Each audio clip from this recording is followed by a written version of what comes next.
How to enable or disable Face ID to autofill passwords in iPhone 16e. So let's start the video. First of all, open setting. In settings, scroll down in last and here you can see the option Face ID and passcode. Now click on Face ID and passcode. Enter your current passcode. Now here you can see the option password autofill. If you want to enable Face ID for autofill password, then simply turn this button on.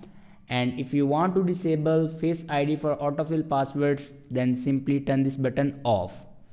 So this is the way to enable or disable Face ID for autofill passwords in iPhone 16e.